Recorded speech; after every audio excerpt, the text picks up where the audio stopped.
ဘုံကျတဲ့နေ29ရက်နေ့ည7နာရီကပဲတစ်ပုံအဆောက်အဦအောင်တစ်ပုံအောင်မှာပြီးနေတာရက်30နေ့မနေ့7နာရီကျော်မှသူ့ကိုတွေ့ရတယ်12နာရီလောက်ပြေးမိတာမသေးဘူးကောင်းကန်ကောင်းတဲ့ကလေးသူ့နာမည်ကတော့မေကန်ကောင်းလို့ထည့်ပေးတာ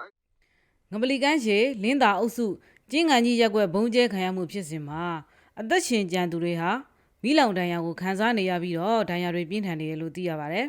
အသက်3နှစ်အရွယ်ကလေးအပါအဝင်12ဦးလောက်ဟာမိသင့်ဒဏ်ရာတွေနဲ့ဆေးကုသမှုခံယူနေရတာပါတေဆုံးသွားသူတွေကတော့မနေ့ကဒီဇင်ဘာ30ရက်နေ့မှာတကြိုလိုက်ပြီးတော့အသက်ရှင်ကျန်တဲ့လူတွေကိုအကူအညီပေးဖို့အရေးပေါ်စီစဉ်နေရတဲ့အကြောင်းကိုငပလီကန်းရှေစုပေါင်းပရဟိတအဖွဲ့တာဝန်ခံကိုသက်လွင်ဖြိုးကအခုလိုပြောပါတယ်ကျင်းကန်ကြီးမှာတော့တေဆုံးသူ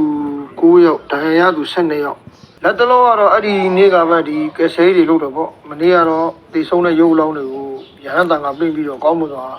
မီးတင်ကြိုပေးလိုက်တယ်ထိခိုက်ဒဏ်ရာရရှိသူတွေထဲမှာတော့ပိုလက်အင်ကဆုံးရှုံးသူတွေတော့ပါဖို့ဘာဖြစ်လို့လဲဆိုတော့မီးလောင်တဲ့အခြေအနေတွေဖြစ်သွားတာကတော်တော်ဆိုးဝါးဖြစ်သွားတယ်နောက်မိဘမဲ့ကလေးကတော့တယောက်ကြံရှိတာပေါ့ဘုံကျတဲ့နေ29ရက်နေ့ည7နာရီကပဲတစ်ပုံအဆောက်အဦအောင်တစ်ပုံအောင်မှာပြီးနေတာရက်30နေ့မနေ့7နာရီကျော်မှသူ့ကိုတွေ့ရတယ်12နာရီလောက်ပြေးမိတာမသေးဘူးကောင်းကန်ကောင်းတဲ့ကလေးသူ့နာမည်ကတော့မေကန်ကောင်းလို့ထည့်ပေးတာအဲ့ကလေးကကျမ်းပါတယ်တကယ်တေးပြီးဆိုပြီးတော့အလောင်းကိုချတာအဲ့မှာအိမ်အောက်မှာဟိုဖြစ်နေတာပြီးပြီးတော့ဗာလဲမြေသူ့မရတော့ဆုံးသွားပြီပေါ့စစ်ကော်မရှင်ဘက်ကဒီဇင်ဘာ29ရက်ည8နာရီကျော်မှာငပလီကန်းရှင်မှာရှိတဲ့လင်းသာရက်ကွက်ကိုပေါင်900ဘုံနှလုံးနဲ့ဒီရီတော်တွေကိုပေါင်900ဘုံနှလုံးစုစုပေါင်း4လုံးကျဲရှာခဲ့တာပါနှလုံးကတော့လူနေအိမ်တွေကိုထိမှန်ခဲ့ပြီးတော့နောက်ထပ်နှလုံးကတော့ဒီရီတော်တွေကိုကြားခဲ့တာဖြစ်ပါတယ်ဒီပြစ်စင်တွေကိုအစအဆုံးလိုက်ပါကူညီနေတဲ့ဒေသခံလူမှုကူညီအဖွဲ့ကအခုလိုထပ်ပြောပါတယ်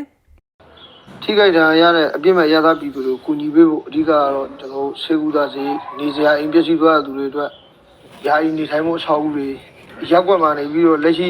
ပြည်သူလူထုကမနေရတော့တဲ့အတွက်ကြောင့်နေရဆုံးခွာသွားတဲ့သူတွေယာယီနေထိုင်မှုနဲ့စားနပ်ရိက္ခာတွေအရေးပေါ်လိုအပ်တာပေါ့ကျွန်တော်ငပလီကကျေစုပေါင်းပရိဒအဖွဲ့အနေနဲ့ဒီဒဏ်ရာရသူတွေရောတေဆုံးသူတွေအတွက်ပါအများဆုံးကူညီထောက်ပံ့နေဖို့အတွက်ကျွန်တော်နိုင်ငံတကာကိုချိတ်ဆက်ပြီးတော့အလူခံသွားအောင်ဖြစ်ပါတယ်ကျွန်တော်ဒီဇင်ဘာ31ရက်နေ့ကနေပြီးတော့ကျွန်တော်တို့15ရက်နေ့တတိကိုကျွန်တော်တို့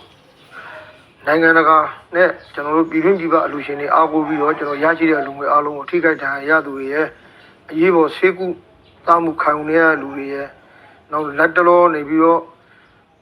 အဲ့ဒီရက်ွက်ကနေစရာမရှိတဲ့လူတွေပေါ့ခိတ္တရာကြီးခြောက်သွင်းနေတဲ့လူတွေကိုထောက်ပံ့မှုတွေကျွန်တော်တို့စူးစမ်းပြီးတော့ကျွန်တော်တို့ကူညီဆောင်ရွက်သွားပါဖို့ရခိုင်ပြည်တန်တွဲငပလီကန်းရှင်နဲ့မြောက်ဦးမြို့တို့ကိုဒီရက်ပိုင်းမှာတိုက်ခိုက်ထားပြီးတော့တေဆုံးသူနဲ့ကိုလက်အင်ကဆုံးရှုံးသူတွေဟာပုံမများပြားလာပါတယ်။ဒါပြင်မိဘမဲ့ဖြစ်သွားတဲ့ကလေးငယ်အရေးအတွက်တွေကလည်းများပြားလာပါတယ်။